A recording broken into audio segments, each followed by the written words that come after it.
Hello everyone, this is Bob from Bob's Creations, and in this video I'm going to go in a little bit more detail about the lines in the texture node card of the Easy Texture Changer Pro.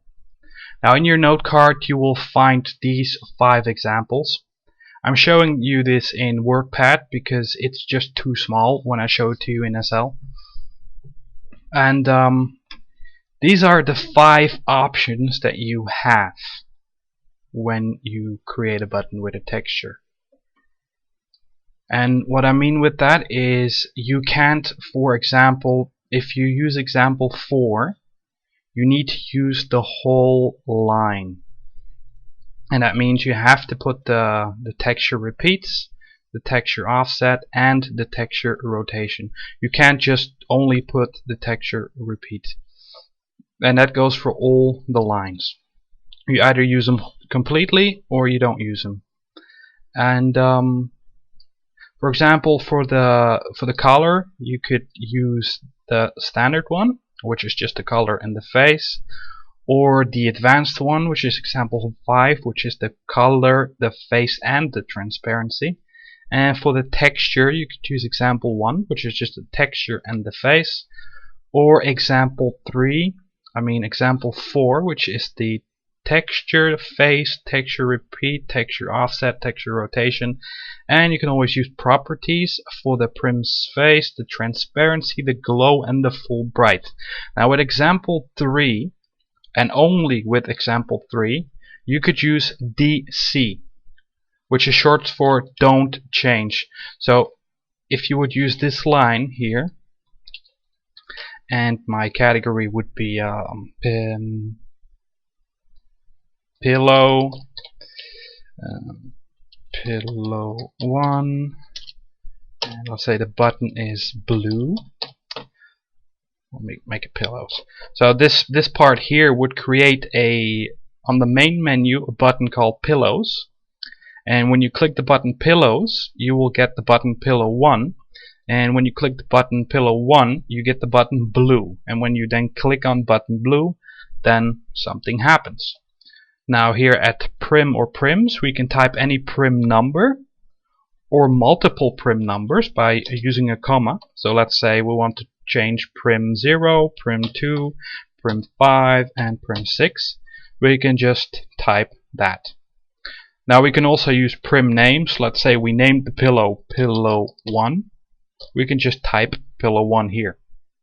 And if we also want to change pillow 2 or whatever name of any prim or whatever number of any prim, we can just type it there. So let's say we want to change pillow 1, we want to change prim number 6 and prim number 8 and the cover, which is called cover, and we'll just put that here. Now properties is the actual thing in this case, so properties we just leave like this. Face, let's say we want to change face 1 and 2, or we can also type all sides, which is all the sides, so all the faces of the prim. Now transparency, let's say we want to make it 10% transparent, so we'll just type 10. Do we want it to glow? No, we don't want it to glow. We could either type here 0.0 for not glowing at all, or maybe we don't want to change it at all, so then we can type DC, which means don't change. And the full bright we don't want to change either, so we do DC for don't change. Now in all other ones, when you use example 4, you cannot use DC. This has to do with the fact that this line uses a different kind of script than the other lines, and you can't combine these, so you have to fill the whole thing in. Now to give you another example, when we create the menu, which is always the first 3 items, let's say we want a menu, let's say in the main menu we want a button that says style 1. And when we click that button, we just want it to do something. Then we can just use the 0 instead of any more stuff. So we'll type style1, 0, 0. The zeros mean that there's no buttons after it. So here we just get a button in the menu called style1. When we click it, something happens. We can also do style dot style1 and then a 0. This will in the main menu create the category style, and in that category is the button style1. And when we click that, then something happens. Or of course you can use the whole thing. Style cool ones style1. This would create the category style, then a subcategory called cool ones, and then the button style. Now let's say if we want in the style menu, for example this one, so style and then style1, if we want to have multiple buttons in the category style, we just repeat that line, and then instead of style1 it will be style2, and so on. Style.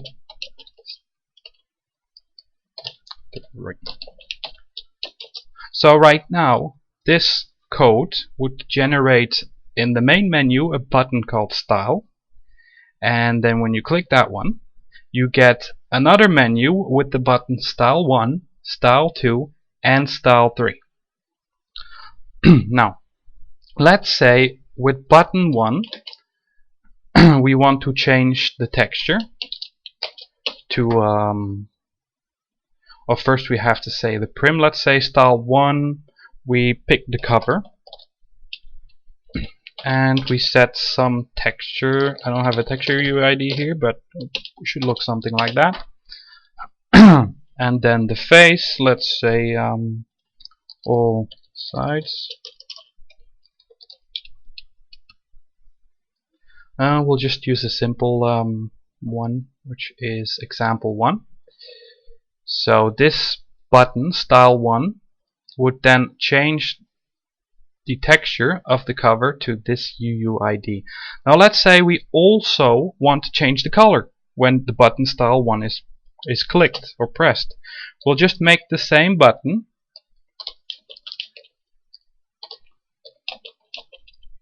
zero.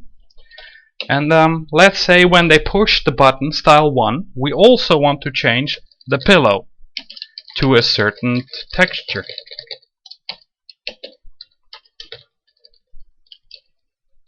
Then we'll just do this. So now when they push the button style1, it will change the texture of the cover, and it will also change the texture of the pillow. Or if we have something else, then we can do that too. We'll just type the same button, and instead of using the prim name, we'll use number 5 and 6, and we want to change those. Instead of to a texture, we want to change the color of that. So we'll use a color vector. Let's say we'll change it to red, which is that. And we only want to do that on this face 0.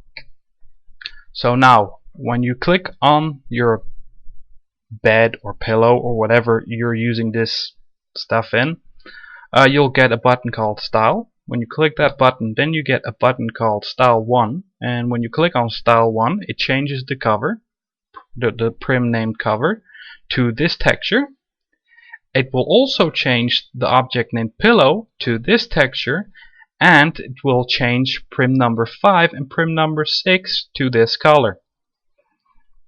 So as you can see, with one button you can use pretty much an infinite amount of changes. So you could like make a couple of styles for your object and just have a button called style 1, 2, 3, 4, 5, or a style called brown, and then you use brown textures, or you use a style called wood, and then you know, wood or metallic. So you can change all the textures on all the prims. You can also use this line here, which change the texture repeats, texture offset, and texture rotation. That is useful if certain textures needs to be stretched more or so on. You could use this line, and it works pretty much the same as this over here, except the line is a bit longer and it has more stuff behind it. I hope this makes sense. If it doesn't, I'll make another video. Thank you for watching, and have a great day.